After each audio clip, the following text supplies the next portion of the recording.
तथा मेरे सभी साथियों, आज बड़े ही हर्ष की बात है कि मुझे इस पीटीईटी के पावन धरा पर राष्ट्रीय अंतरिक्ष दिवस के शुभ अवसर पर कुछ बोलने का सौभाग्य प्राप्त हुआ है। जैसा कि हम सभी जानते हैं, आज 23 अगस्त को राष्ट्रीय अंतरिक्ष दिवस के रूप में मनाया जाता है। भारत में राष्ट्रीय अंतरिक्ष दिवस का इतिहास काफ़ी पुराना एवं गौरवशाली है।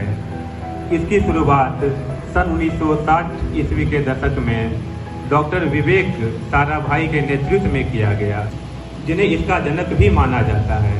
आज का दिन हम पूरे भारतवासी के लिए बड़े ही गौरव का दिन है, क्योंकि आज ही के दिन 23 अगस्त 2023 को हमारे भारत के वीर वैज्ञानिकों ने पूरी दुनिया भर में एक ऐसा सम्मानजनक काम किए हैं जो पूरे दुनिया को आश्चर्यचकित कर दिया है।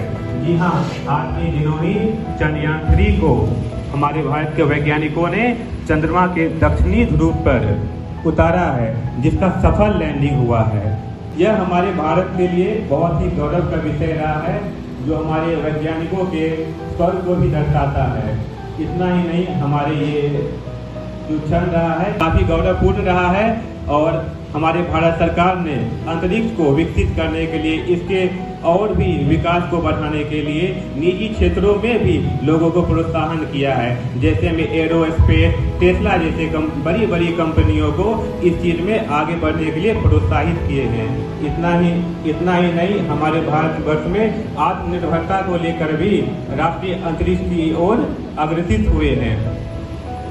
आज हमें आवश्यकता है हम सबको इस ओर ज़्यादा अग्रसित होकर के इसमें अपना संपूर्ण योगदान दें, ताकि ज़्यादा से ज़्यादा विकसित हो और इसे जितना ज़्यादा हो सके उतना ज़्यादा अग्रणी राष्ट्र बढ़ सके। रफ्तार धीमी ही सही, लेकिन उड़ान लंबी होनी चाहिए। इसका जीता जागता उदाहरण है हमारे आर्यभट्ट से लेकर के गगनयान तक का सफर। भले हम शुरुआत किस चीज से किए हैं ये मायने नहीं रखता है, हम कितनी ऊंचाई तक बढ़ते हैं ये मायने रखता है। हम शुरुआत भले कहीं से करें, लेकिन निरंतर प्रयास, अथक प्रयास करने के बावजूद एक न एक दिन हमें सफलता जरूर हासिल होगी। इसलिए कहा गया है, मंजिल मिल ही जाती है भटकते भटकते, गुमराह तो वो हैं जो घर से निकलते ही नहीं हैं। किसी भी काम को ईमानदारी निष्ठा से किया जाए तो कोई भी काम असंभव नहीं होता है। ज्ञान में अगर विश्वास हो, कर्म में निष्ठा हो, तो असंभव जैसी कोई चीज होती ही नहीं है। दुनिया में हर एक चीज संभव है, बशर्ते हमारा सोच पॉजिटिव होना चाहिए। इन्हीं के साथ मैं अपनी वाणी को विराम देना चाहता हूँ।